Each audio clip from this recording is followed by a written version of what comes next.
Kepanhikan melanda Irã dengan garda revolusioner dan tentara reguler saling bentrok di tengah tekanan dari Trump, blokade Amerika Serikat, dan pemadaman internet yang berusaha menyembunyikan perpecahan di dalam rezim. Pada hari Kamis 21 Mei 2026, laporan yang datang dari kota-kota seperti Teheran, Tabriz, Isfahan, Afas, dan daerah sensitif lainnya menunjukkan bahwa krisis ini sudah tidak hanya terjadi di luar perbatasan, juga tidak hanya di meja perundingan nuklir. Ketegangan sekarang muncul di dalam mesin militer Iran itu sendiri. Dengan Garda menuduh sektor-sektor angkatan darat membocorkan informasi, menangkap perwira, dan mencoba mengendalikan pasukan yang tampaknya sudah tidak lagi patuh dalam diam. Dan ketika rezim harus mengawasi tentaranya sendiri, sementara Trump menekan dari luar dan rakyat dibiarkan dalam gelap di dalam negeri, pertanyaannya pun tak terelakkan. Iran sedang menghadapi perang bersejarah. Perang dari luar atau kehancuran dari dalam?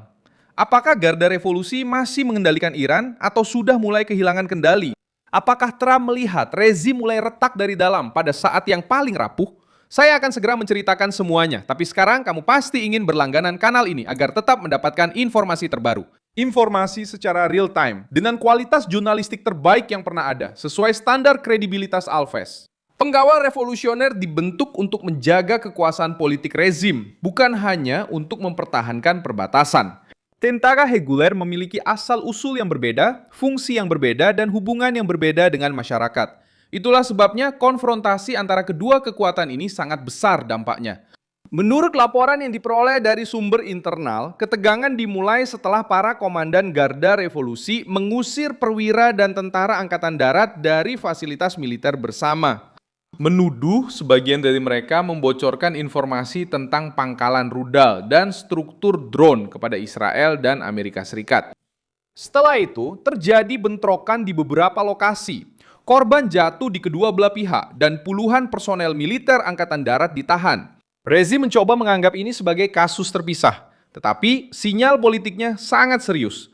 Ketika satu angkatan bersenjata mulai tidak percaya pada yang lain, masalahnya bukan lagi sekedar operasional. Persoalannya menjadi soal komando, loyalitas, dan kelangsungan hidup. Garda Revolusi selalu berfungsi sebagai tangan besi kekuasaan. Digunakan untuk menahan protes, mengintimidasi lawan, dan mengendalikan wilayah yang direbut. Tentara reguler memiliki citra sebagai institusi nasional, bahkan di bawah tekanan rezim. Perbedaan ini menjelaskan mengapa bentrokan tersebut sangat menakutkan bagi Teheran. Ini menunjukkan bahwa kepatuhan otomatis tidak lagi terlihat begitu terjamin. Kota-kota yang disebutkan juga menambah bobot kasus ini. Teheran adalah pusat politik, Tabriz memiliki sejarah perlawanan dan kekuatan regional. Isfahan terletak dekat dengan area sensitif yang terkait dengan program nuklir. Avaz terletak di wilayah yang ditandai oleh ketegangan lokal dan kehadiran Arab Iran. Ketika laporan bentrokan muncul di tempat-tempat yang sangat berbeda, ketakutan meningkat karena ini bukan sekedar perdebatan di dalam barak yang jauh. Masalah ini menyebar ke area-area penting seperti keamanan, energi, logistik, dan kontrol internal. Pemadaman internet membuat segalanya lebih sulit untuk dikonfirmasi secara real time, tetapi juga mengungkapkan metode rezim tersebut. Memutus komunikasi bukanlah tanda kekuatan yang percaya diri. Itu adalah tanda pemerintah yang takut pada citra, takut pada video, takut pada kebocoran, dan takut rakyatnya memahami besarnya krisis. Monitor Netbox menyatakan bahwa pemadaman internet di Iran telah memasuki minggu ke-12, memengaruhi negara dengan sekitar 90 juta penduduk dan membatasi akses ke informasi independen. Pemblokiran komunikasi ini bertujuan untuk mencegah rakyat melihat keretakan internal dalam rezim. Ini juga bertujuan untuk mempersulit koordinasi aksi protes. Ini juga digunakan untuk menyembunyikan penangkapan, pergerakan militer, dan konflik antar kelompok bersenjata. Namun, keheningan yang dipaksakan juga menimbulkan efek lain, yaitu meningkatkan rasa saling tidak percaya. Ketika orang-orang tidak bisa berbicara dengan kerabat, memeriksa berita, atau mengunggah gambar, muncul perasaan bahwa ada sesuatu yang lebih besar sedang disembunyikan. Sementara itu, terjadi di dalam Iran, Trump terus memberikan tekanan dari luar. Pada 20 Mei 2026, dia kembali mengatakan bahwa Amerika Serikat tidak akan membiarkan Iran memiliki senjata nuklir. Dan memperingatkan bahwa Washington bisa menyerang dengan kekuatan lebih besar jika tidak ada kesepakatan. Pernyataan itu muncul saat negosiasi digambarkan sudah mendekati keputusan, tetapi belum ada jaminan akan tercapai kesepakatan. Trump meletakkan pilihan di atas meja, apakah Teheran menerima dokumen serius tentang program nuklirnya atau menghadapi eskalasi baru dari Amerika. Tekanan maritim perkuat strategi ini. Pada hari yang sama, militer Amerika Serikat menaiki kapal tanker komersial Iran MT Celestial Sea di Teluk Oman dengan dugaan melanggar blokade Amerika. Kapal tersebut digeledah, dibebaskan, dan diarahkan untuk mengubah rute, menurut Komando Pusat Amerika Serikat. Ini menunjukkan bahwa blokade tersebut bukan hanya sekedar wacana. Garda Revolusi berusaha merespons, menciptakan kesan seolah-olah mereka mengendalikan Selat Hormuz. Iran mengumumkan bahwa mereka sedang mencari mekanisme bersama Oman untuk menjamin keamanan maritim dan membicarakan protokol untuk lalu lintas kapal. Negosiasi juga menjadi bagian dari permainan ketakutan ini.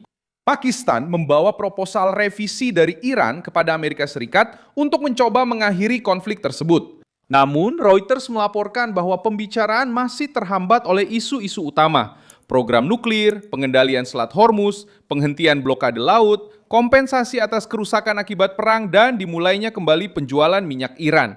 Teheran menginginkan keringanan sebelum memberikan konsesi. Trump menginginkan konsesi sebelum memberikan keringanan. Dalam kebuntuan ini, Garda Revolusi mencoba untuk terlihat kuat. Titik paling sensitif adalah bahwa rezim menghadapi dua tekanan sekaligus. Di luar perbatasan, ada Angkatan Laut Amerika Serikat yang memblokir jalur. Trump menuntut respon penuh, dan sekutu-sekutu regional bergerak dengan hati-hati. Di dalam Iran, muncul laporan tentang bentrokan bersenjata antara garda dan tentara, penangkapan para perwira, serta ketakutan akan bocornya informasi strategis.